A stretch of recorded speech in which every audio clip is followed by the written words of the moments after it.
అలాంటప్పుడు నా ఇంటికి వచ్చి శుభలాకెందుకిచ్చారు?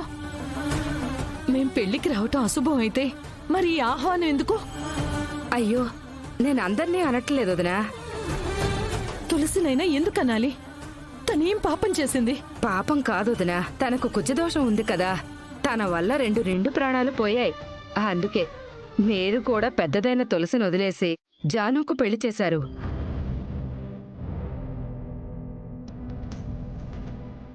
మీ ఇంటి సమస్యకు మీరే పరిష్కారం వెతుక్కున్నప్పుడు బయట వాళ్ళం మేం కూడా ఆలోచించాలి కదా వదినా.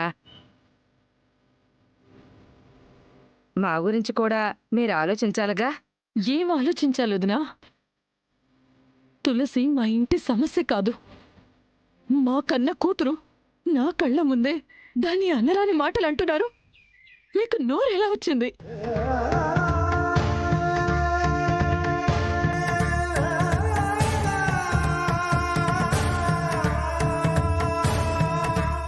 ఎందుకమ్మా ఏడుస్తావు? ఈ నోళ్ళు ఈ మాటలు కొత్త చెప్పు. చూడత్తయ్య, మీరు పెళ్లి పత్రిక ఇవ్వడానికి వచ్చారా లేక మా అమ్మని ఏడిపించడానికి వచ్చారా?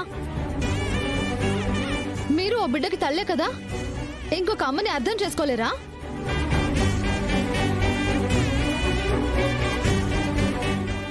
మా అమ్మ అయినా మీరైనా పిల్లల్ని కంటారు కానీ వాళ్ళ తల రాతని కనరు కదా. నా రాతకు మా అమ్మని నిందించడం ఎందుకు? అత్తయ్య, నేను మీ అమ్మాయి పెళ్లికి రాను. మీ అమ్మాయి పెళ్లికే కాదు, అసలు ఏ శుభకార్యానికి వెళ్ళను. తులసి, అత్తయ్య, నా కాలు ఇంట్లో నుంచి బయటకు పెట్టను. ఇది చాలా మీకు. వెళ్ళండి. ఉన్నది మాట్లాడితే ఎవరికైనా కోపమేలే అమ్మా. రాజ్యం పదవే.